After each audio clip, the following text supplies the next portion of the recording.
नमस्कार, आशा करती हूँ आप लोग स्वस्थ होंगे, खुश होंगे। आज हम एक विशेष टॉपिक पे चर्चा करेंगे। सुप्रीम कोर्ट के द्वारा एक जजमेंट दिया गया है 498A के केस में और उस विषय पर हम आज डिस्कशन करेंगे। देखिए, ये मामला है Randeep Singh versus UT of Chandigarh का और इसकी एसएलपी संख्या है 8206/2019।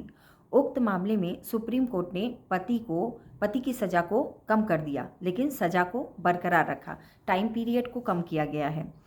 ये मामला है रणदीप सिंह का और चंडीगढ़ का मामला है। चंडीगढ़ के कोर्ट के द्वारा, लोअर कोर्ट के द्वारा पति को 2 वर्ष की सज़ा सुनाई गई 498A के केस में।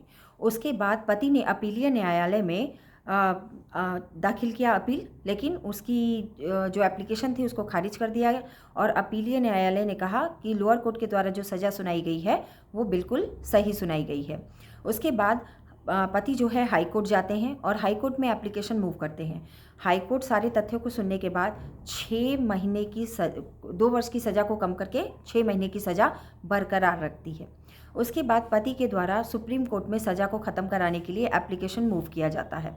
साथ ही पत्नी भी एप्लीकेशन देती हैं कि वो अपने पति के साथ विवाह को फिर से निभाना चाहती हैं, पति के साथ रहना चाहती हैं, अपना जीवन यापन करना चाहती हैं, विवाह को अच्छे तरीके से जीना चाहती हैं, विवाह में रहना चाहती हैं। तो इसके लिए सुप्रीम कोर्ट ने सारी दलीलें सुनी और दलीलें सुनने के बाद सुप्रीम कोर्ट ने कहा कि लोअर कोर्ट के द्वारा और अपीलीय न्यायालय के द्वारा जो निर्णय दिया गया है वो बिल्कुल सही है। इस प्रकार का कोई भी तथ्य सामने उजागर नहीं होता है जिस आधार पर पति की सज़ा को समाप्त कर दिया जाए। लेकिन पत्नी के द्वारा आग्रह करने पर और एप्लीकेशन देने पर, साथ में ये भी कहने पर कि वो किसी तरह की अपील नहीं करना चाहती हैं, मतलब पति की सज़ा को कम कराने के पक्ष में है या पति की सज़ा को समाप्त कराने के पक्ष में है वो।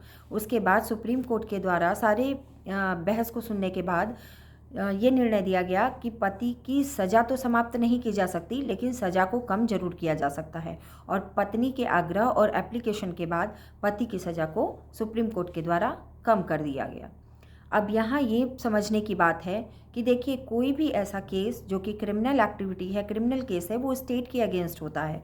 इसीलिए इस तरह के केसेस में कभी भी अगर सज़ा मिल जाती है तो जल्दी से इसमें ये सज़ा समाप्त नहीं की जाती है। ना तो हाई कोर्ट करता है, ना ही सुप्रीम कोर्ट करता है। लेकिन पत्नी के एप्लीकेशन देने के बाद ही पति की सज़ा को कम किया गया था, हाई कोर्ट में भी और सुप्रीम कोर्ट में भी। तो इसलिए जो लोग इस तरह का गुमराह करने का वीडियो यूट्यूब पे बनाते हैं कि 498A के केस में पति को मिली राहत, पत्नी को लगा तमाचा, पत्नी के मुंह पे लगा ताला, ये सब बिल्कुल गलत की बात है, बकवास बात है। प्रोपगंडा फैला रहे हैं ये लोग, आप लोगों तक सही न्यूज़ नहीं पहुंचाते हैं।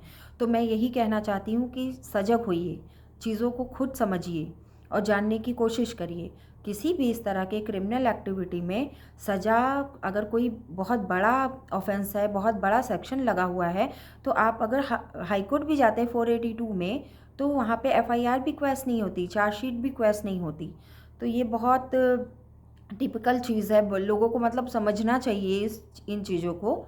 और बस यही कहना चाहूँगी कि देखिए, 498A के केस में पति को जो सज़ा मिली वो सज़ा भी कम सिर्फ़ और सिर्फ पत्नी के एप्लीकेशन पर किया गया, क्योंकि पत्नी जो है वो रीयूनियन चाहती थी, फिर से पति के साथ अपना वैवाहिक जीवन निर्वहन करना चाहती थी। आशा करती हूँ कि जो बातें आज मैंने आपको बताई हैं वो आपके लिए लाभप्रद सिद्ध होंगी। फिर मिलते हैं दूसरी वीडियो में, तब तक के लिए नमस्कार।